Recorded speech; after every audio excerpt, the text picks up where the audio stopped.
Birinchi audio cho'zilib ketdi. Qizlarga ham xuddi shu gap. Qizlarga ham xuddi shu gapni aytaman. Agar halol yigitga turmushga chiqmoqchi bo'lsanglar, halol bo'linglar. Agar uyim joyim deydigan yigitga turmushga chiqmoqchi bo'lsanglar, uyim joyim deylar. Agar xulq atvori chiroyli insonga turmushga chiqmoqchi bo'lsanglar, o'zinglar ham xulq atvoringlarni to'g'rilaylar. Qanaqa qilib inson yigit ham qiz ham, erkak ham ayol ham o'zi arzimaydigan narsani talab qilishi mumkin. O'zida yo'q narsani talab qilishi mumkin. Odam oldin o'sha narsani o'zida bo'lishini ta'minlaydi-da. Men shunaqaman o'zi. Yigitlar tashqaridan o'zingizlarga qaranglar, qizlar tashqaridan o'zingizlarga qaranglar. Sizlar qanaqasizlar? Qog'oz bilan ruchkani olinglar. Psixologiyada mana shunaqa narsa bor. Inson plyuslar bilan minuslarini qog'ozga yozib chiqib analiz qilish kerak. Yozinglar qanaqa plyuslaringlar bor. Yozinglar qanaqa minuslaringlar bor. Ichadi, o'zi ichsa, o'zi cheksa, o'zi qizlar bilan yursa, o'zi birovni iffatini, nomusini, onasini, singlisini iffati, nomusichalik asramasa, birovni qizini topib olgan gapi bitta. U o'zi shunaqa yomon qiz. Xo'p, o'sha u qiz yomon qiz bo'lib tug'ilmagan-ku. Qizlarni topib olgan gapi yigitlar qizlarni buzadi. Hech ham yigitlar qizlarni buzmaydi. Qizlar ham yigitlarni buzmaydi. Hamma o'zini o'zi buzadi. Hamma o'zini to'g'irlaganda edi, o'sha insonga o'shanaqa buzuq inson uchramagan bo'lardi. Agar o'zini xulq atvori shunga arziydigan bo'lmaganda edi, unga bunaqa inson uchramagan bo'lardi. Hech kim bir-birini buzmaydi, hammani o'zini kallasi bor. Qonun qoida qizlarga qanaqa bo'lsa, yigitlarga ham xuddi shunaqa. Palonchi gunohni qilish yigitlarga mumkin emas, qizlarga ham mumkin emas. To'g'rimi? Yoki qizlarniki, yigitlarniki topib olgan gapi erkaklar, bu erkak baribir ham sharmanda bo'lmaydi. Nega? Qur'onda erkaklarga ham ayollarga ham bir xil zinokorlarga qonun qoida. Uni ham toshbo'ron qilinadi, buni ham toshbo'ron qilinadi. O'g'rini uni ham qo'li kesiladi, buni ham qo'li kesiladi. Nimaga erkaklarni nima ustunlik javob? Erkaklar ustun. Alloh Niso surasida ar-rijalu qawwamuna 'alan nisa deb aytgan. Haqiqatan ham erkaklar ayollardan ustun. Nimasidir bilan Alloh taolo shuni hikmat qilib qo'ydi. Bizani ojiza qildi. Erkaklarni bizdan kuchliroq qildi. Bizani ularga muhtoj qilib yaratdi. Lekin gunohlar bu degani erkaklar gunohlarni qilishi mumkin, ayollar bu narsadan tiyilishi kerak degani emas. Ayol ham tiyilishi kerak, erkak ham tiyilishi kerak. Sizlar o'zinglarni to'g'rilaylik, kelinglar bizni o'zimizni birinchi o'rinda to'g'rilaylik. Men sizlar deb gapiraman, boya o'zimning xato kamchilikdan hech ham xoli emasman. O'zimizni birinchi to'g'rilaylik, kelinglar qizlar, o'zimiz hamma kelinglar mayli shariat qonun qoidalariga demasak, o'zbekchilik qonun qoidalariga, urf-odatlariga, oldingi onalarimiz, bularimiz qanaqa bo'lishgan, qanaqa hayot kechirishgan, qanaqa chiroyli hayot kechirishgan, sabr, toqatli, shunaqa ayollar bo'lishgan. Biz shunaqa ayollar bo'laylik. Keyin talab qilaylik, menga shunaqa er uchrasin yoki menga shunaqa ayol uchrasin. O'zimizda bo'lmagan narsani boshqalardan talab qilmaylik, chunki bu befoyda. Alloh har bir insonni o'ziga qarab, o'zini xulq atvoriga qarab juftini beradi. Men sizlarga bitta misol keltiraman. O'zimni hayotimda o'zim bilgan bir qizni hayotini. Bir qiz men tanigan paytda umuman Xudoni tanimaydigan qiz edi. Xudoni tanimaydigan deganda musulmon emas, endi uni qonun qoidalarini bilmaydigan qiz edi. Shu qiz bir kun shunaqa hidoyatga kelib, Alloh tanidi, shunaqa harakat qildi o'zini to'g'rilashga. Shunaqa harakat qildi Allohning kuchi yetgancha hamma aytganlarini qilishga.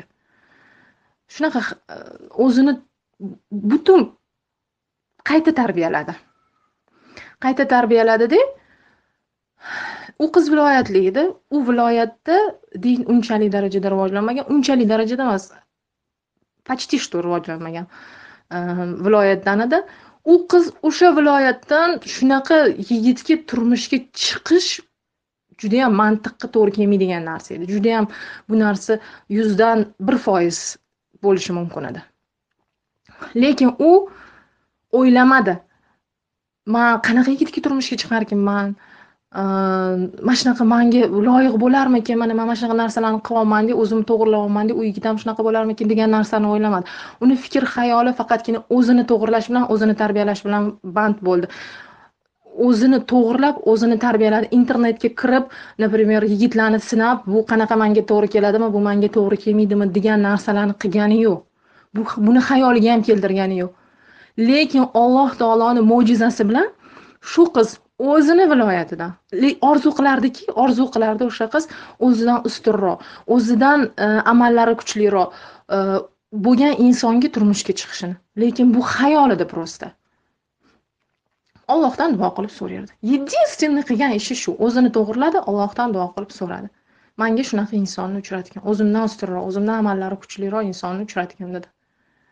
Mo'jiza yuz berib, o'zi yashagan mahallasida o'zidan 3-4 ta naryoqda, o'zi Toshkentda o'qigan, 3-4 ta naryoqda qo'shnisini o'g'li bor ekan.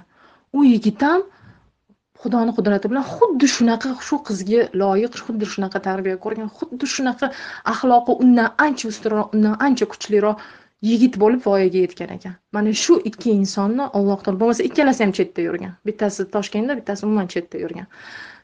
Shularni bir taqdir taqozosi bilan uchrashtirib, shularni bir-biriga juft qildi. Nega o'sha qizga shunaqa yigit uchradi? Chunki u qiz faqat Allohdan umid qildi, o'zini to'g'irladi. Internetdan qidirgani yo'q. Odamlarni qanaqaligini men bilmay qolsamchi deb bunaqa negativniy narsalarni o'ylagani yo'q. Menga shunaqasi uchrab qolsa-chi degan narsalarni o'ylamadi. U bilardi, chunki halol insonga halol inson uchraydi. Halol insonga hech qachon nopok inson uchramaydi. O'shaning uchun yigitlar, sizlarga maslahatim, o'zingizlarni birinchi o'rinda to'g'rilanglar. Axloqinglarni, fe'l-atvoringlarni to'g'rilanglar. O'zingizlar Xudodan qo'rqsanglar, inshaalloh sizlarga ham Xudodan qo'rqadigan juft halol uchraydi. Qizlarga ham xuddi shu gap. Qizlarjon, sizlar o'ylamanglar. Sizlar yigitlarga siz birinchisiz, men sizdan oldin bu narsalarni hech kimga gapirmaganman. Sizdan oldin hech kimga sevgi izhor qilmaganman. Men o'zi unaqa qiz emasman deb aytganinglarga yigitlar ishonadi deb o'ylam. Ha, men bilaman desa yigit, siz o'sha gapga yigit ishonibdi deb o'ylamanglar. Yigitlar hamma narsani biladi. Kimni qanaqaligini, qaysi qizni xulqi qanaqaligini. Chunki hech qachon xulq atvori chiroyli bo'lgan qizga, Allohdan qo'rqadigan qizga hech qaysi yigit qanaqa badxulq yigit bo'lishidan qat'iy nazar botinmaydi. Yigitlarda ham insof bor, yigitlarda ham or-nomus bor, yigitlarda ham Allohdan qo'rqadi, iymon bor ularda ham. Yigitlar bizni aytayotganimizdagi bizilib ketgan, yomon bo'lib ketgan qizlarni aynatayotgan emas. Yigitlarni o'zi asl tegi o'zbek yigitlarini or-nomusi bor. Ular o'zidan o'zi qizlarni yurib tashab ketmaydi. Ular o'sha qiz qanaqaligini bilgani uchun ham, o'sha qiz yuradimi, yurmaydimi, shuni bilgani uchun, o'zi tegi qanaqaligini bilib turgani uchun, bilib psixologicheski shu narsani bilgani uchun sizlar bilan gaplashib, sizlarni tashab ketishadi. Agarda sizlar o'zingizlarcha ishontirmayman deb o'ylaysizlar shu narsaga. Chunki yigit zoti biladi.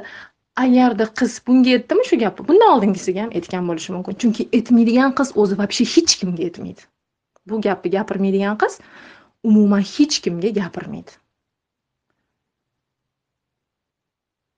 Mani maqsadim yigitlarimizga insonlarni aybini ochish bilan taqdirimda kim borligini bilib olaman, mana shu sharmanda bo'lgan qizga uylanmaslikni bilib olaman degan narsani xayolingizdan chiqarib o'zingizlarni to'g'rilanglar. Qizlarimiz ham o'zini to'g'rilasin. O'zingizlar qanaqa bo'lsanglar, xuddi shunaqa yigit qizlar bir-biringizga juft halollar uchraydi. Har bir inson o'zini to'g'rilasin. Bitta odam o'zini to'g'rilasa, o'sha har bitta odam o'zi uchun o'zi javob bersa, birov uchun emas. Men aytmayman boshqalarni to'g'rilanglar deb. O'zingni to'g'rila, jamiyat sen bilan menga o'xshaganlar bilan to'g'irlanadi. Men yana bir marta iltimos qilaman, mana shu narsani yaxshilab o'ylab ko'rishinglarni. Serial qilyapti, mana shunaqa deb o'ylamanglar. Alloh roziligi uchun shu narsani iltimos qilishgani uchun shu mavzuni ozgina bo'lsa ham o'zimni fikrim bilan yoritishga harakat qildim. Yana biron bir o'zinglarni bu borada fikringlar bo'lsa, o'zinglar yana o'ylab ko'rasizlar. Endi qolgan xulosa o'zinglarga havola.